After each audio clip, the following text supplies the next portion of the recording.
ఈ రోజున జగన్మోహన్ రెడ్డి గారి సమక్షంలో జగన్మోహన్ రెడ్డి గారి నాయకత్వంలో పనిచేయడం కోసం ఈ రాష్ట్రంలో కూటమి ప్రభుత్వం ఎన్డీఏ ప్రభుత్వం చేస్తున్న ప్రజా వ్యతిరేక రాష్ట్ర వ్యతిరేక కార్యక్రమాలని అడ్డుకోవడం కోసం వారి నాయకత్వంలో ప్రజల పక్షాన పోరాటం కోసం ఈ రోజున నిర్ణయించుకున్నాం.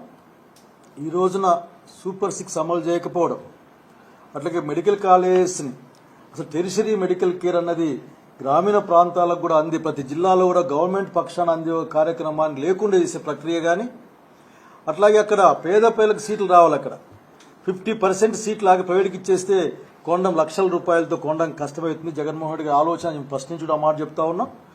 అట్లాగే ఎడ్యుకేషన్ మీద జగన్మోహన్ రెడ్డి గారు ఆ రోజున ఆ గవర్నమెంట్లో చేసిన అనేకమైన ఎడ్యుకేషన్ ఉంటే ముందుకెళ్తారనే ఒక భావనను కూడా ప్రజలకు తీసుకొస్తున్న టైంలో దీన్ని కూడా ఇంకో విధంగా ఆలోచించే కార్యక్రమాన్ని చూస్తూ ఉన్నాం. చివరికి రోడ్లు కూడా ప్రైవేట్ వాళ్ళ చేతుల్లో పెట్టి మన జేబుల్ని కాల్చే ప్రయత్నం చూస్తూ ఉన్నాం. అన్నిటికీ మించి నేను ఒక మాట చెప్పాలనుకుంటా ఉన్నాను. ఆ రోజున ఏదో ఇబ్బంది పడ్డామనుకుంటే అటువంటి ఇబ్బందికరమైన పరిస్థితులు లేకుండా చేయడం అనేది ప్రభుత్వ పక్షాన ఉండాలా. అట్లా కూడా కక్షపూరితమైన ధోరణి దేవుడికి మంచిది కాదు ఇది అన్న విషయాన్ని కూడా గుర్తు చేసుకుంటా ఉన్నాను.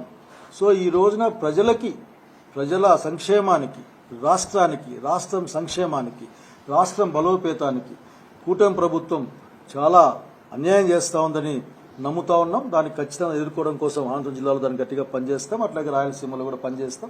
ప్రత్యేకించి రాయలసీమ జిల్లాల్లో రైతుల యొక్క అక్కడ ఉన్న ప్రజల యొక్క కష్టాలని తీర్చడం కోసం మా వంతు కార్యక్రమాన్ని పెద్దల సహకారంతో చేస్తామని తెలియజేస్తాం.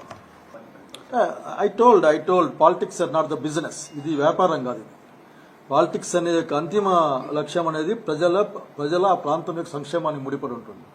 సో ఈ టైంలో డైరెక్ట్గా ఎన్డీఏ ప్రభుత్వం అని చెప్పుకుంటున్నారు చంద్రబాబు నాయుడు గారు. నేను ఎన్డీఏ ప్రభుత్వం, బీజేపీ, జనసేన కూటమి ఎన్డీఏ అని చెప్పుకుంటున్నాను. సో ఎన్డీఏ ఆర్థిక విధానాలు కానీ ప్రజా విధానాలు కానీ ప్రజలకు అనుకూలంగా ఉండవు, రాష్ట్రానికి అనుకూలంగా ఉండవు, ప్రజల సంక్షేమాన్ని దెబ్బతీస్తాయని నేను బలంగా నమ్ముతున్నాను. So this is the platform to work. At the same time ఎంత ఇబ్బంది వచ్చినా సరే మొక్కవోని ధైర్యంతో పనిచేసే నాయకత్వం కూడా కావాల్సిన అవసరం ఉంది. ఆ నాయకత్వం జగన్ రెడ్డి ద్వారా వస్తుందని బలంగా నమ్ముతా ఉన్నాం. So we work for that. At the same time రాయలసీమకు కూడా, మా ప్రాంతం రాయలసీమకు, మా జిల్లాకు కూడా అన్ని విధాల ఒక సహకారం కానీ అభివృద్ధి కానీ జరగడానికి జగన్మోహన్ రెడ్డి గారి యొక్క చొరవ, వారి యొక్క ఆలోచన ఉపయోగపడుతుంది బలంగా నమ్ముతా ఉన్నాం. So working bust today only the first day.